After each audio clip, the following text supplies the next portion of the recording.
So, dear students, welcome back to my channel, that is The Educator.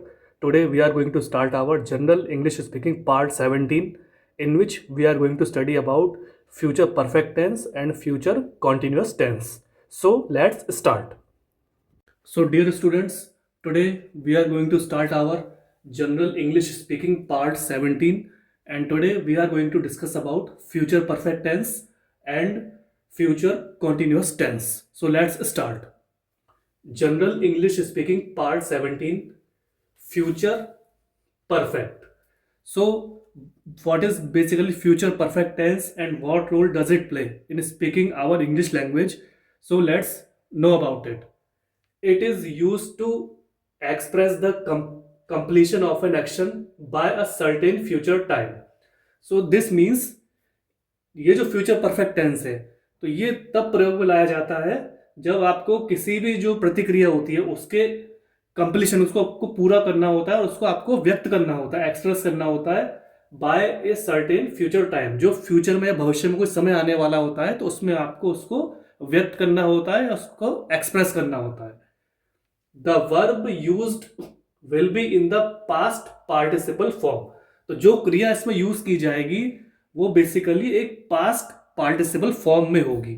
ठीक है, तो future perfect tense basically क्या है?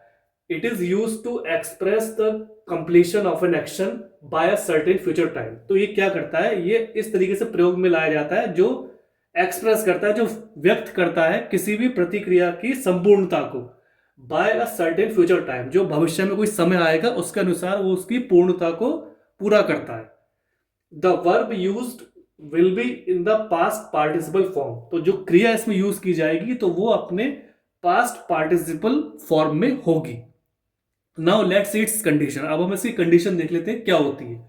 Future perfect, subject plus shell will plus have plus past participle plus object. तो इसकी जो पहली condition होती है कि हमें फ्यूचर परफेक्ट में एक सब्जेक्ट, एक विषय हमें लेना होता है, साथ में हमें शैल विल लगाना पड़ता है क्योंकि ये फ्यूचर का सेंटेंस है, फ्यूचर टेंस है, प्लस हैव हम इसमें यूज करते हैं क्योंकि फ्यूचर में आएगा, plus past participle plus object. यानी जो पास्ट पार्टिसिपल होगा वर्ब का उसके बाद जो ऑब्जेक्ट आएगा यानी जो वस्तु आएगी तो उसको हम प्रयोग में लाएंगे।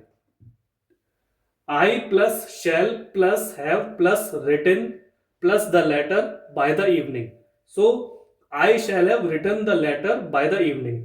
मैंने शाम तक यह पत्र लिख लिया होता। ठीक है, आई क्या है आपका प्रोनाउन, शैल आपका फ्यूचर टेंस हो गया, जो उसकी कंडीशन होती है शैल विल हम लगाते हैं। इस फ्यूचर है तो हम इसमें हैव लगाएंगे, प्लस रिटन। राइट का मतलब होता है लिखना, रिटन आपकी थर्ड फॉर्म हो गई तो ये पास्ट में हो गया, plus the letter by the evening. तो लेटर क्या हो गया, नाउन हो गया क्योंकि एक पत्र हो गया, बाय द इवनिंग मतलब शाम तक। तो इसका मतलब हो गया I shall have written the letter by the evening. मैंने शाम तक एक पत्र को लिख लिया होता। ठीक है, अब आता है next sentence. He plus will plus have plus finished plus the books the next day. He will have finished the books the next day. तो इसका मतलब हो गया उसने अपनी किताबों को अगले दिन में समाप्त कर लिया होता। सो here you can C he is a pronoun यानी सर्वनाम। जैसे मैंने आपको बताया विल और हैव हम कंडीशन लगाते हैं फ्यूचर परफेक्ट टेंस में। फिनिश्ड यानी संपूर्ण करना यानी खत्म करना, तो फिनिश का थर्ड फॉर्म आपका हो गया फिनिश्ड यानी समाप्त करना। ठीक, plus the book the next day. The book आपका क्या हो गया, नाउन हो गया यानी संज्ञा हो गया। द नेक्स्ट डे मतलब अगले दिन जो आगे आएगा, तो इसका मतलब हो गया he will have finished the book the next day. उसने अपनी किताब को अगले दिन में समाप्त कर लिया होता। ठीक है, नेक्स्ट है I plus shall plus have plus finished this work by tomorrow. I shall have finished this work by tomorrow. मैंने इस काम को कल तक समाप्त कर लिया होता। तो यहां आप देख सकते हैं इसमें भी वही कंडीशन हो गई। आई आपका क्या है, प्रोनाउन यानी सर्वनाम। ठीक है, शैल लगाएंगे हैव लगाएंगे जो आपकी कंडीशन होती है फ्यूचर परफेक्ट की। फिनिश जैसे मैंने बताया कि समाप्त करना, खत्म करना, तो ये आपकी फिनिश्ड हो गया तो थर्ड फॉर्म हो गई फिनिश की मतलब खत्म करने की। Plus this work by tomorrow मतलब इस कार्य को कल तक। तो पूरा सेंटेंस आपका हो गया I shall have finished this work by tomorrow, मैंने इस कार्य को कल तक समाप्त कर लिया होता। ठीक, नाउ स्टूडेंट्स अब हम आते हैं फ्यूचर कॉन्टिन्यूस टेंस में। What is future continuous tense? It is used to indicate an action that will be still going on at a certain time in the future. तो ये it is used to indicate, तो ये इस तरीके की प्रतिक्रिया को दर्शाने का, इंडिकेट करने का प्रयास करता है, that will be still going on at a certain time in the future, जो लगातार चल रही होगी भविष्य में, कोई भी समय में कोई भी चीज चल रही होगी तो उसमें वो लगातार चलती चली आ रही होगी। ठीक है, it is use to indicate an action, तो ये ऐसी प्रतिक्रिया को इंडिकेट या दर्शाने का प्रयास करता है, that will be still going on, जो लगातार चलती चली आ रही होगी, on at a certain time in the future, एक जो आपका भविष्य उसमें कोई निश्चित जो समय होगा उसमें वो चलती चली आ रही होगी। ठीक है, इसकी क्या कंडीशन होती है? Future continuous, subject plus will be shall be plus verb plus ING plus object. तो इसकी कंडीशन ये होती है कि हम पहले सब्जेक्ट यानी विषय को लेते हैं, plus will be shall B हम लगाते हैं, यहाँ पे विल बी शैल बी लगता है, प्लस वर्ब यानी क्रिया के आगे हम आईएनजी लगाते हैं, प्लस ऑब्जेक्ट यानी वस्तु हो गया। तो इसके जो एग्जाम्पल हो गए वो इस तरीके से हो गए, he plus will be plus play plus ing plus tomorrow, he will be playing tomorrow, वह कल खेल रहा होगा। He will be playing tomorrow, वह कल खेल रहा होगा। तो आप देख सकते हैं ही आपका प्रोनाउन हो गया, सर्वनाम। विल बी क्या हुआ, जो इसकी कंडीशन हम इसके साथ विल बी शैल भी लगाते हैं, प्ले मतलब खेलना, और जो कि इसकी कंडीशन है कि हम आईएनजी आगे लगाते हैं तो प्लेइंग हो गया, प्लस टुमारो यानी आने वाला दिन। So he will be playing tomorrow, वह कल खेल रहा होगा।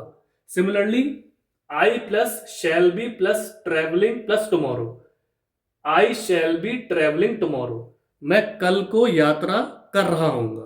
तो आप ये देख सकते हैं आपका आई क्या है, प्रोनाउन, सर्वनाम। कंडीशन क्या हो गया, यहाँ पे हमने शैल भी लगाया, हम विल भी लगा सकते हैं, शैल भी लगा सकते हैं। तो शैल भी हमने लगाया प्लस ट्रेवलिंग, ट्रेवल मतलब यात्रा करना, क्योंकि किसी कंडीशन है कि हम इसके आगे आईएनजी लगा देते हैं तो ये आपका कंडीशन मैट हो जाती है, प्लस टुमारो यानी जो अगले दिन आने वाला है। So I shall be travelling tomorrow, मैं कल यात्रा कर रहा होऊंगा। Now the next sentence is you plus will be plus practising tomorrow, you will be practising tomorrow, तो तुम कल प्रैक्टिस या अभ्यास कर रही होंगी। So here you can see you क्या हो गया, आपका प्रोनाउन यानी सर्वनाम हो गया, will be shall be condition होती है, हमने यहाँ पे विल बी लगा लिया, प्लस प्रैक्टिसिंग यानी प्रैक्टिस मतलब अभ्यास करना, तो आईएनजी कंडीशन होती है तो प्रैक्टिसिंग हो गया, प्लस टुमारो मतलब जो आगे आने वाला दिन होगा। You will be practising tomorrow, तो तुम कल अभ्यास कर रही होंगी या कर रहे होंगे।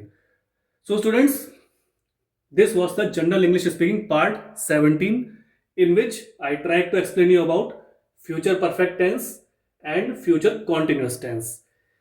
Students, try to understand these sentences because these are very important and we normally speak these sentences in our day-to-day life when we want to mention about our future plans to other person. So try to practice these sentences and try to understand with definition these topics, and try to practice with your friends, relative, neighbors, etc. And ultimately what will happen with the passage of time, you will realize that your confidence is boosted up and your percentage groomed. So thanks for your valuable and precious time. Have a nice day.